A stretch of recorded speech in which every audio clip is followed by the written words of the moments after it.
Here we go. I haven't been able to do a spoiler review for these last two. I did Renfield with no spoilers. There's not a lot to spoil. Oh, I'm sorry. This is Air. Spoiler review. Duh. Anyways, I did Renfield with no additional spoilers. Not much to spoil. It's about vampires and blowing things up. The best part about the movie was the fact that it was a codependent relationship and about learning about that. That was the interesting part of the movie. I did Dungeons & Dragons, and I didn't do a spoiler review. I started to, and then I got distracted, and I never got back to it. Go see Dungeons & Dragons. That is probably one of the best movies I've seen this year, hands down. And then John Wick 4. I didn't do not a spoiler review for that either, because the whole movie is just John in fights. You can't spoil anything. So why am I doing it for Air? Because I need to get back on track. That is about it. Spoiler review, Air. Spoiler, Michael Jordan says yes to hooking up with a shoe. That's another reason why it's hard to make a spoiler review about a movie like this. This is based on things that actually happened. How in the world could you possibly spoil that? So, the whole premise of the movie, Matt Damon plays Sonny, the agent, who's trying to sign Michael Jordan for Nike's first pitch with the highest, at the time, amount of money they've ever offered to any athlete ever. And it happens to be Michael Jordan for a shoe that they have to basically build around the athlete. And that's what they did. The movie itself made you think that Adidas was the game at the time, and very little competitors. I mean, there's commercials that they use in the movie to back that up. Adidas had sponsors for Magic Johnson, Larry Bird, and I forget who the other one was. Dr. J. No, not Dr. J. And then they had the Olympic team too. So Adidas was the basketball shoe of the era, and this was about Nike taking a leap of faith on a rookie. The trailer of this movie really says the whole premise, and then we just get to see it play out. Sonny is a very endearing character. Matt Damon plays him very well, very honest. Don't really feel any negative vibe about him. He's just doing his best to get his company on its feet. Oh dear. Literally. And then, you get to see his cast of characters. Jason Bateman plays a partner in crime of sorts, marketing. Chris Tucker plays more of a, I don't know what Howard. I don't know what Howard's role in the company really was. I couldn't figure that out. But he talked about shepherding different athletes and being a good, responsible adult to be an example and stuff like that at one point. I'm not quite sure what his role in the company was. And then when you see him interact with the family, you still kind of wonder, what do you do there exactly? But he makes friends with the potential clients. That's what I got. Sonny has to go through all these different tapes, pick a specific athlete that they can market all of Nike on, and so we wind up going back to Michael Jordan's game-winning shot in North Carolina, where they feed him the ball and he wins the last-minute shot. And they make a point to start the whole movie in a convenience store with Matt Damon as a basketball enthusiast and a gentleman behind the counter who is also a basketball enthusiast. So they have a little back and forth chat about who's good, who's not at the time. Who's prospect, who's not prospect, kind of thing. That whole sequence was filled with so many nostalgia berries, I found it a little distracting. But that's because I pay attention to too many things. I don't know. I don't need to see Mr. T's cereal box. I don't need to see the Wheaties box with the current superstar. I don't need to see Zingers. I don't need to see the packaging of white bread, Wonder Bread. Like, they went out of their way. Ben Affleck went out of his way to film 80s nostalgia crap like crazy. It's almost like it's intending to get you comfortable by showing you a bunch of images of a past that is no longer around. I mean, they brought in ColecoVision at one point throughout the movie. They made sure to put a phone in a car and make a big deal about it. You know, they put somebody at a payphone paying all of $0.25 for a phone call.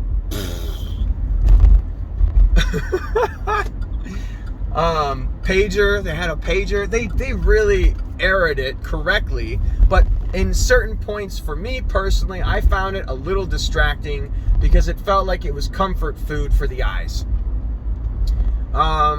Once he watches the tape of the game, of that one shot, and they show that shot 7 times. At least. They're like, oh, let me rewind it and play it again. I'm going to rewind it and play it again. I'm going to rewind it and play it again. Zoom in. Zoom into Matt's eyes. Zoom into the basketball thing. Zoom into Matt's eyes. Basketball. Eyes. Basketball. And we see this shot over and over and over. And it's just like, dude, we get it. It was a big deal. And then Sonny finally tells somebody at one point throughout the movie is like, well, it's really important because Jordan was so chill during that. He wasn't, freaking out or anything. I'm like, all right. I mean, under pressure, we know the man can perform. We know that. This script was very much built on back padding, in my opinion. Doesn't have to be a valid opinion. Just my opinion, in that, hey, look at the accomplishments. Look at all these great accomplishments. Look at how great he is. Or he was, And it's interesting because I almost feel like the movie could have been a little bit better if it had been conceived from the thought process of like the newness of Michael Jordan, as opposed to this was clearly written now to talk about how great Michael Jordan really was. Which is, it's valid, it's important, but it wasn't necessarily the point of the movie. I didn't think. The point of the movie was to showcase signing Michael Jordan, not necessarily talking about all the great things he did. They turned around and they utilized the great things that he did as conviction points throughout the movie for things that he hadn't done yet. Which is the whole selling point of getting him to be the name on the shoe.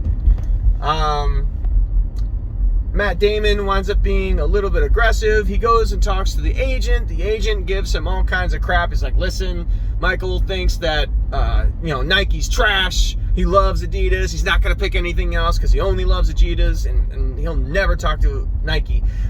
He'll even sign a $250 million contract with a car with anybody except Nike. Like they really drove that home. So it's almost a little bit exaggerated to distraction how much they point out that Nike was not in a position to offer Michael Jordan a shoe, let alone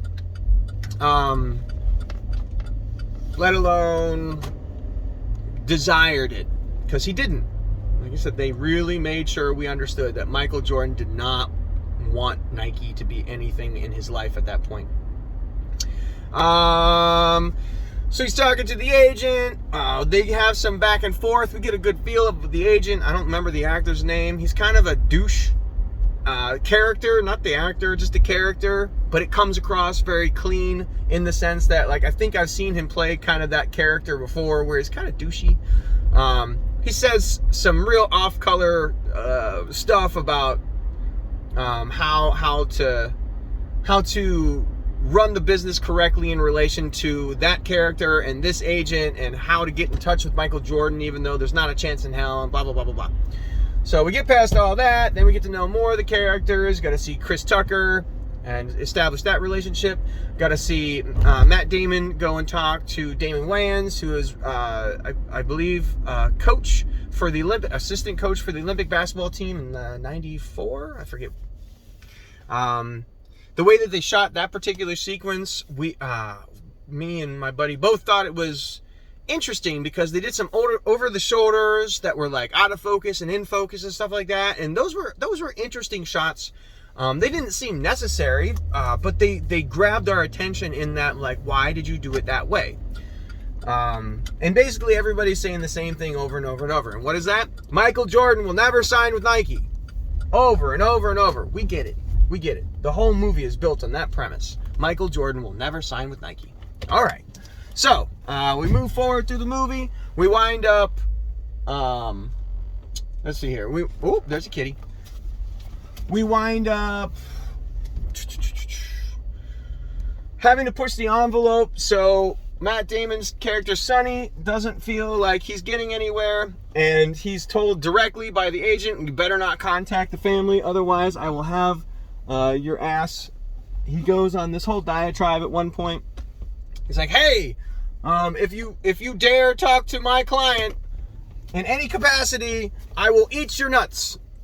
This whole thing, he went on at least like a 6-line thing where he's like, you know, I'm gonna crush your nuts, and I'm gonna eat them, and I'm gonna put them in my mouth, and I'm gonna squish them, and blah blah blah blah blah. I'm like, dude, what is this fascination with that? That's an odd threat, right? Like, I'm gonna eat your nuts. Like, what kind of threat is that? I don't understand.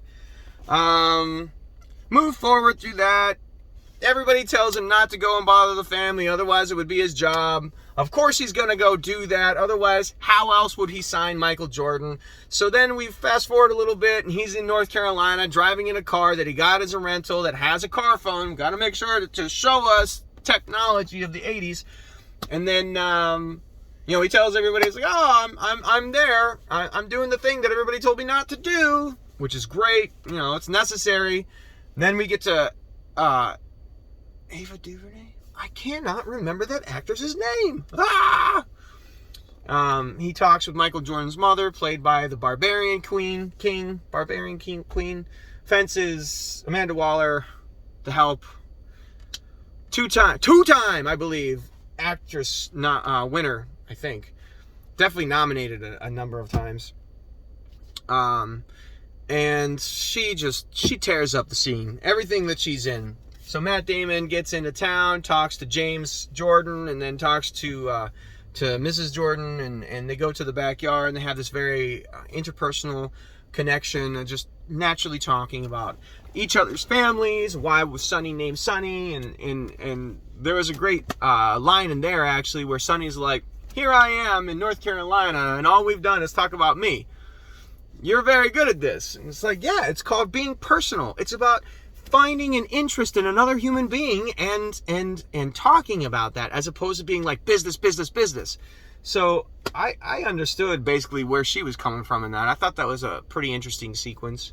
But, you know, Sonny winds up telling her essentially like what Converse is going to do to get her attention, what Adidas is going to do to give her attention, and basically does the foreshadowing setup of like, hey, you're going to see this, this, and this. And if that happens, ask this question.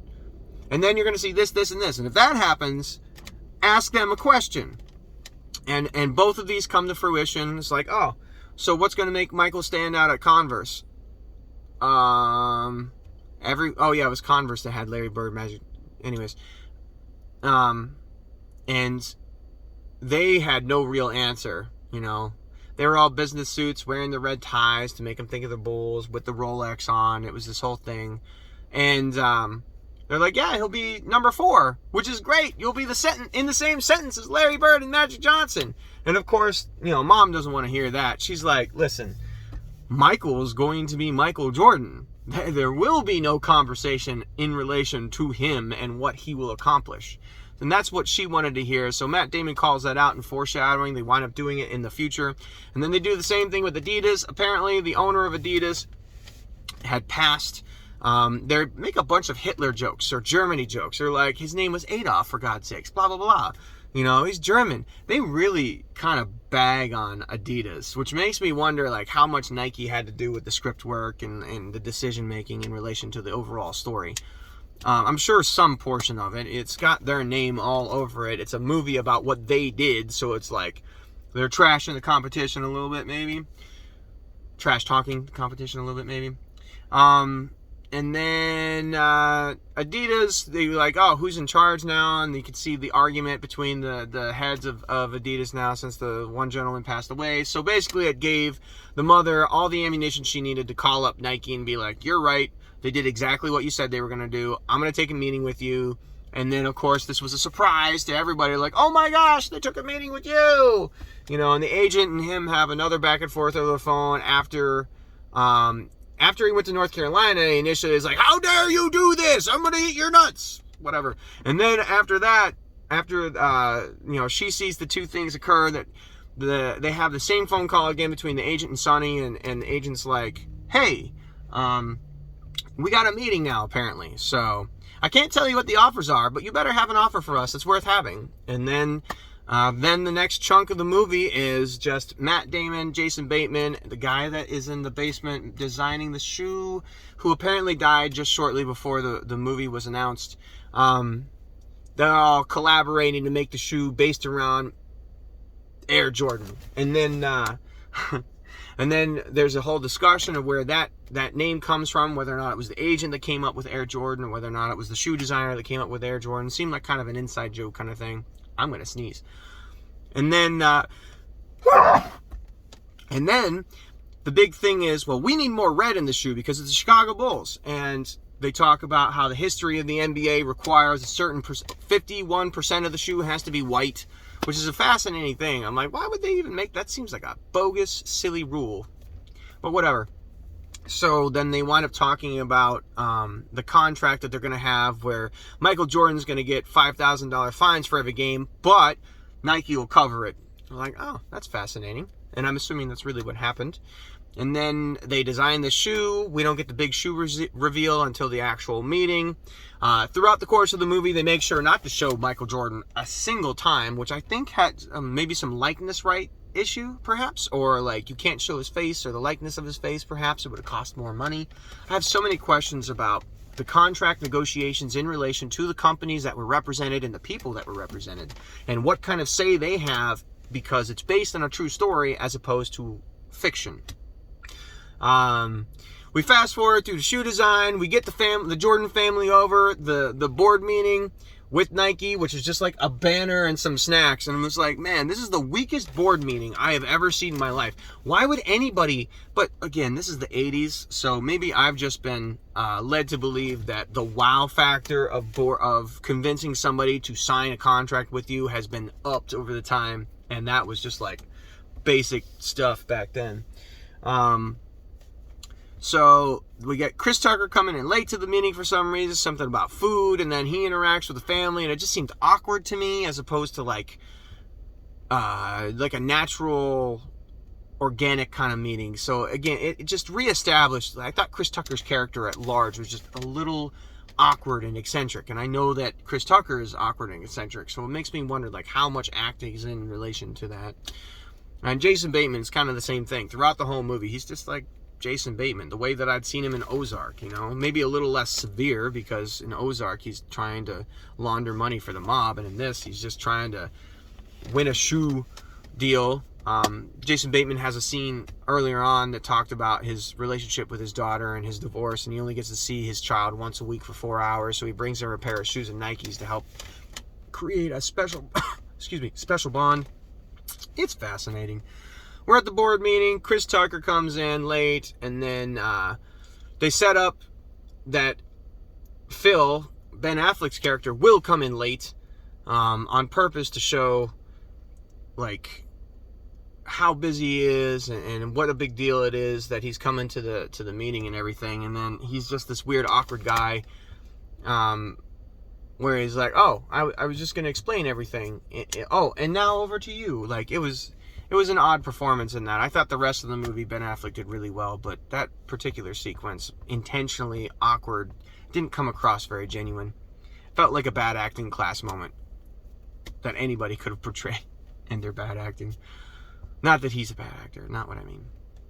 And then Jason Bateman gets on, starts to do the marketing pitch, brings down the thing. The music's kind of whatever. Then they start shooting the same sequence over and over of Michael Jordan making that shot. And I think it's the same shot that we'd seen earlier on in the movie.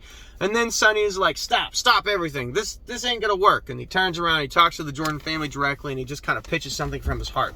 Which he'd actually gotten, again, foreshadowing, he had gotten some advice from that Olympic assistant coach earlier. There was a mention of Martin Luther King and his speech where he's like, I just got brought down to a march in Georgia in 1969, and they brought me on to stand as a guard because I'm like 6'4", I'm standing as guard, and I congratulated the man whenever he came down from the podium, like, man, that was a really good speech, and the man gave him the speech, and he's like, man, he looked all through the speech itself for the one line that he liked the most, and I saw this a mile away. I'm like, this is telegraphing that it's Martin Luther King's "I Have a Dream" speech, because that's exactly what it was. And so the whole point was that he went off book for the second half of the "I Have a Dream" speech, and Sonny does the same thing in this board meeting where he's like, cut this nonsense out. We're gonna get to the honesty of the situation, like, Michael Jordan will be the best. Michael Jordan is the best. And again, you can write all this with confidence in 2023, 2022, 2020, whenever the script was created, which actually could have been a lot longer ago, because sometimes pre-production scripts, all that stuff, they sit in the can for a long time. But at that point, it felt like Matt Damon was literally looking at the camera and talking to Michael Jordan about how great of a player he was, how he's one of the best players of all time, the best player of all time, and all this stuff. And that was the big pitch. And they talked about how a shoe is just a shoe until the player steps in it. Then it's something more. And then, of course, that develops into a shoe's just a shoe until Michael Jordan steps into it. And then it's something more. They call it the Air Jordan. They put the name and the Air Jordan name on the shoe itself. They reveal the shoe being like over 51% red, which is going to get the fines. And then they surprise Phil with that. Oh yeah, and we're gonna take care of all those fines that you're gonna get too. And he's like, what? I'm like, yeah. And then it's just a little waiting moment after the board meeting is over, and then we have to wait for a little while, find out like, hey, is he gonna do it? And again, there's no suspense in my head when it comes to a movie like this. It's based on something that actually happened. We really know that Air Jordans are a huge thing and always have been. So whenever it's like, well, we didn't land the deal, it's like, I mean, obviously you're going to. It takes stuff like that, for me, I guess, takes away from that story. So Matt Damon closes the deal, and then the intellectual property rights become a conversation over the phone whenever she's closing. The mother is closing, and Mrs. Jordan's closing the deal over the phone. She's like, we'll take your offer of $250 million, and we want a percentage of all the shoes from now on because it has my son's name on it. It's an intellectual property, blah, blah, blah, blah. And then there's this whole, well, we can't really do that. That's not how business works. And that drug on a little bit. A lot of excuses, which this is probably how the conversation might have been more true to, is like a lot of excuses between the two.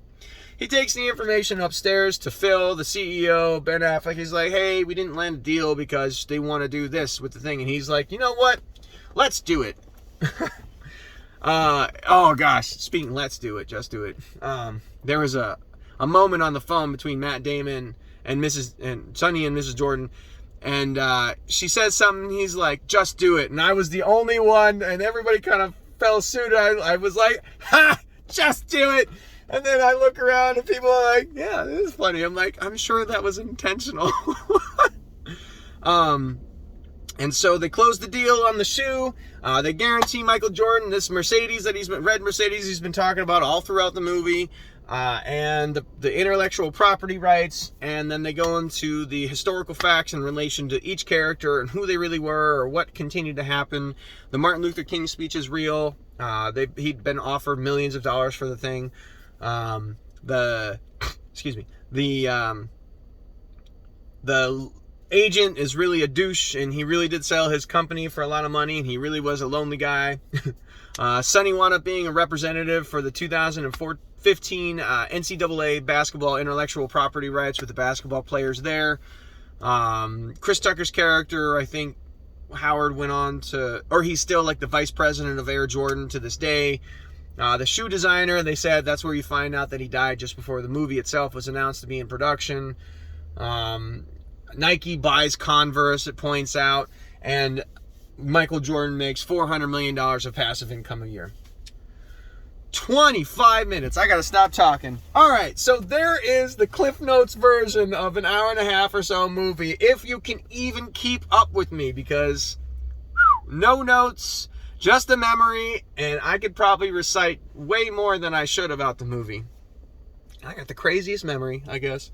Anyways, the movie was good. The spoiler review, after I do that Cliff Note version, it shouldn't have been rated R. Totally unnecessary. There was only one sequence that you couldn't have taken out the sequence. I think it was necessary, but you didn't have to drop the F-bomb so many times. It garnered the R rating. You could have skipped that. Just drop a couple more S's or a couple more A's. I don't know. The music was clearly meant for a generation beyond me. I'm just barely after. Like, I hear all the music that I know, and I was like, yes, I know this music. But like, guy next to me, he loves this soundtrack. It's literally built for him. I think the movie is really built for people that are between the ages of about 30 to 35 and up. Period. Up. Anybody that ever has experienced Michael Jordan. And then the music, too. And the memorabilia of the 80s. Anybody that's ever lived in the 80s or already knows about stuff in the 80s, there's a lot of built-in visual stuff for that. I don't think that the acting was all superb. Mrs. Jordan stood out.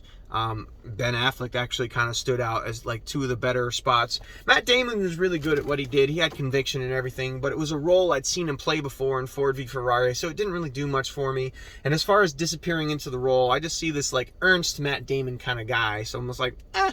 And then like Chris Tucker just seemed like Chris Tucker to me. Jason Bateman just seemed like Jason Bateman to me. I got all these other names in my head. I can't remember the right ones. Yeah. The movie was good. It didn't necessarily deserve to be seen in theater.